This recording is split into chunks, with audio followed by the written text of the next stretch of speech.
got so motherfucking design on right now. Bring it down, bring it down, bring it down. I got 3 old thoughts on the block.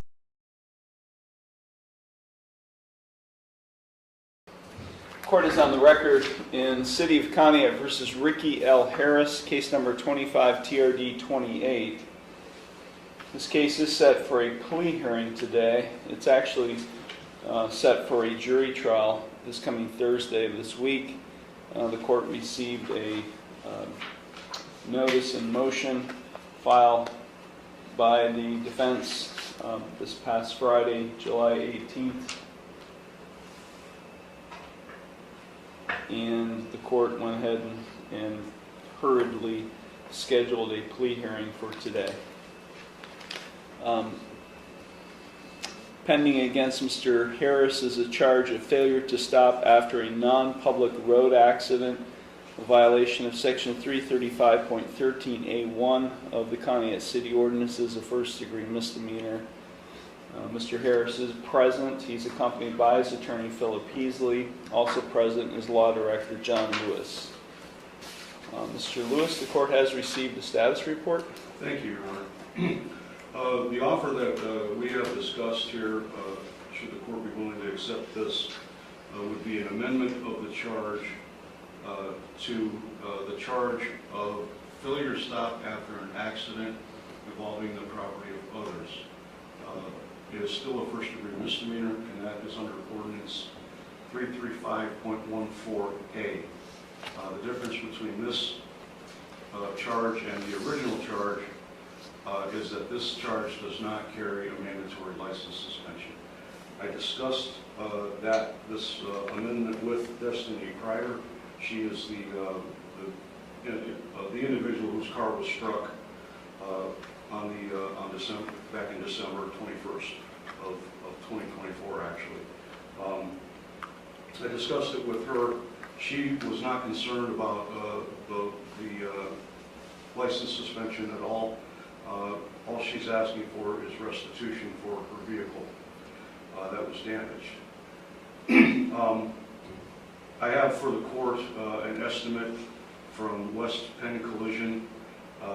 The damage to this vehicle, which was a 2001 Chevy Blazer, was the grand total for the repairs of that vehicle would have been, the estimate that she provided to me, $6,874. And I have a copy of that for the court. I also provided one to Mr. Heasley.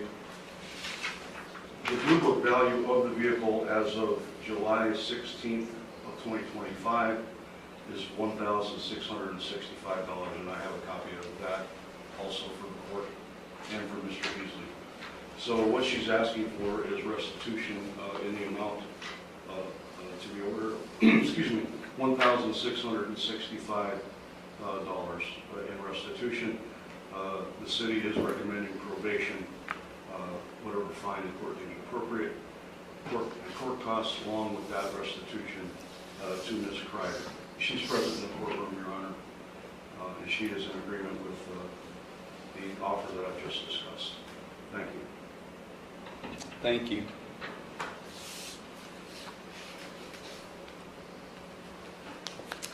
And the victim's name again is? Destiny Kreider. Ms. Kreider, I'm sorry, you're not listed here in the original charge. Ms. Kreider, thank you for being here today. Did you understand everything that Mr. Lewis just outlined in the terms of a proposed resolution? Yes, sir. And are you in favor of that proposal? Yes, sir. Thank you very much. Mr. Heasley? Thank you, Your Honor. We would express our appreciation on the record, co-counsel who is not present, Attorney Brianna Allen, and myself for the court accommodating this plea hearing, hopefully to avoid jury trials scheduled for later this week. We have discussed at length with our client, Mr. Harris, the offer.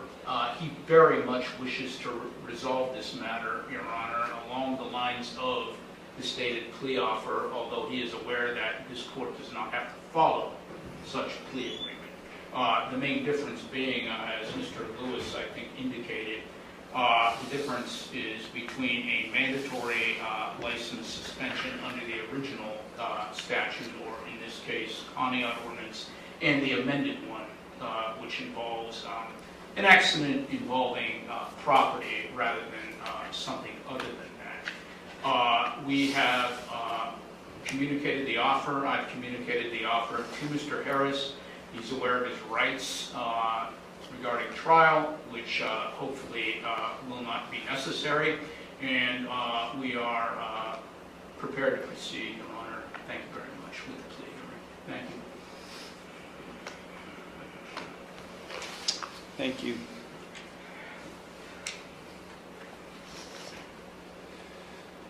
Okay, normally I don't allow pleas to, this late in the game. We've had 1, 2, 3, 4, I think 4, maybe 5 pre-trials or status conferences, but because the level or degree has not changed, and essentially not much has changed in the way of the plea other than what was outlined by the counsel, I will allow this plea to go forward. Thank you. Mr. Harris, it's my understanding today you wish to plead guilty to an amended charge of failure to stop after an accident involving property of others, a first-degree misdemeanor, a violation of Section 335.14a of the Conneaut City Ordinances. Is that what you wish to do today? Yes. You understand by pleading guilty to this charge that you are waiving your right to a trial, which includes your right to cross-examine witnesses and to confront evidence presented against you. You'd be waiving your right to testify or not to testify without any negative connotation. You'd be waiving your right to subpoena witnesses. You'd be waiving your right to a jury trial. You'd be waiving your right to be proven guilty beyond a reasonable doubt. All of those are trial rights you'd be waiving by pleading guilty to this amended charge. Is that what you wish to do? Yes. You are represented by Mr. Heasley as well as Ms. Allen as well as the Public Defender's Office. Have you had sufficient time to consult with them, and are you satisfied with their counsel? Yes. Are you currently under the influence of any drugs, alcohol, or prescription medications that might affect your thinking? No. Are you currently on probation, parole, community control, or post-release control with any court? No. Has anyone made any promises to you as to a particular sentence that induced you to plead guilty to this amended charge today? No. No? And are you thinking clearly and you understand everything that's happening? Yes. Okay, I'm going to provide to you, Mr. Heasley, a written waiver of your trial rights and right to a jury trial and acknowledgement of effective plea. If you find that document acceptable, you can sign and date at the file. This goes to writing, Mr. Harris, what the judge basically indicated just now on the record. Basically, it really shuts down just about everything regarding an appeal, and we're waiving the right to trial and everything that goes with it. Sign here, Mr. Harris. Thank you.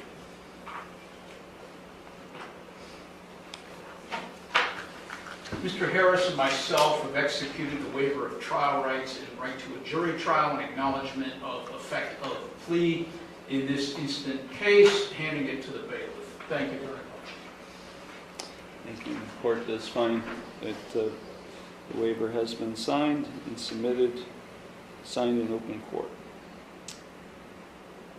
The court does find that defendants, as I indicated, I will allow the amendment to go forward. I do find the defendant's plea of guilty to the amended charge to be knowing, voluntary, and intelligent. The court will accept the guilty plea to the amended charge, and I will therefore find him guilty of the amended offense. We will now proceed to sentencing. Mr. Heasley, is there anything you or your client would like to say at this time before I impose sentence? Thank you, Your Honor. My client, as indicated earlier, does wish very much to resolve this matter, and that basically influenced the decision not to go to trial, which of course belongs to the defendant rather than counsel. We're aware that There is restitution to be made in this matter, and hopefully that will not be a problem. And he's aware of the possible sanctions that come along with this offense. We would hope that the court not suspend his driving privileges if possible.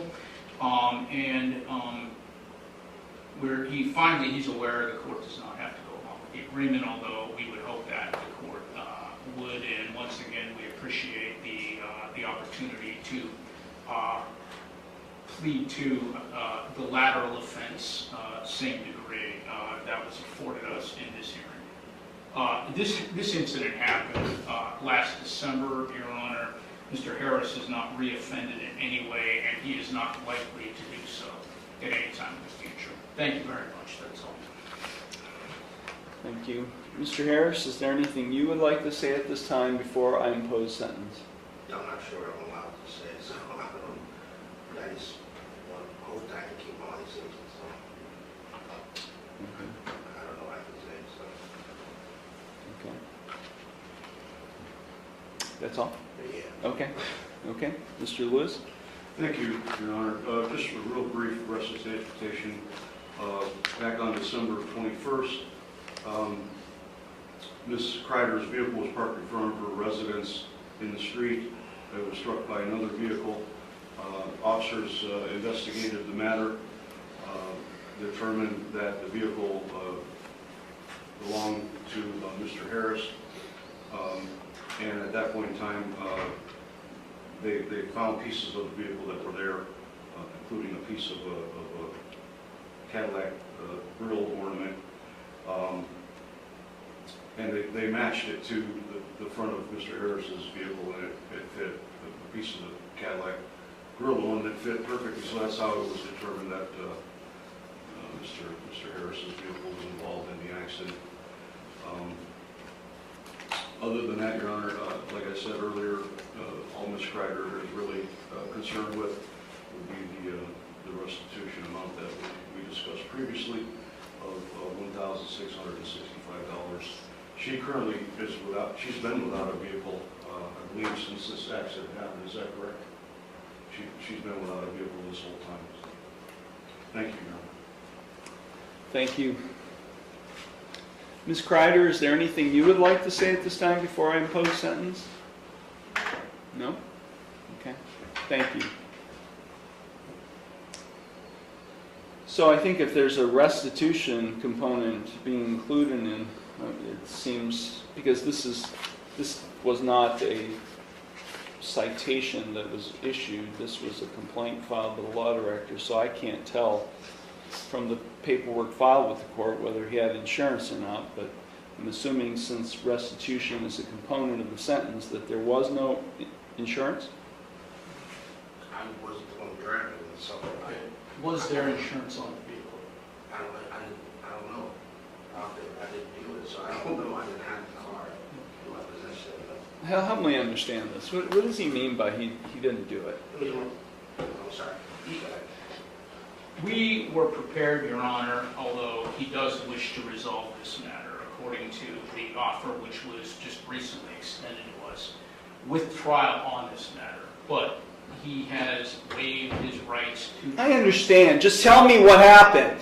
I understand. Just tell me what happened. I'd like to know what he's claiming happened. Another individual, Your Honor, was operating the vehicle at the time of the accident, not Mr. Harris. But he does wish to resolve the matter in lieu of trial. I just accepted your plea of guilty to this charge, Mr. Harris. I'm now in the sentencing stage. Okay, I understand, but I'm getting advised by my lawyer, so I'm not. That's what I said. I don't know what I'm allowed to say and not allowed to say. I'm trying to be respectful. The judge wanted to know regarding insurance on the vehicle, the Cadillac Escalade. I get that. And I didn't have insurance on that vehicle. Whose vehicle was it? Okay, so the vehicle was in my name that I used. I let my brother have that vehicle because I was trying to help him out. It's your vehicle. It was in my name. It was his vehicle. He purchased it. He bought it. Was the title transferred? No, he did not transfer the title.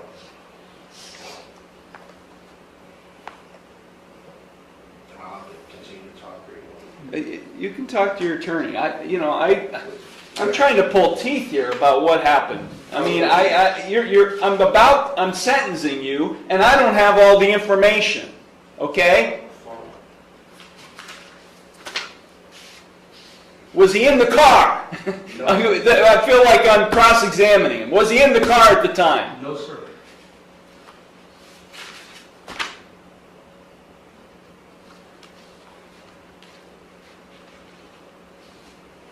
Okay. So, here's what I'm getting at, Mr. Heasley, specifically for you. If he pleads to a charge where he's operating a vehicle in an accident, and he's not able to provide proof of insurance on the vehicle he was driving, what happens? It's a non-compliance suspension with the Bureau of Motor Vehicles. Right? I mean, I know this amendment was all about trying to avoid a license suspension, but if he pleads guilty to operation, and he's not able to provide proof of insurance, then it's a non-compliance suspension.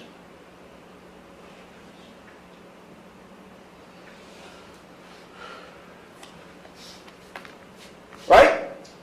Yes, sir.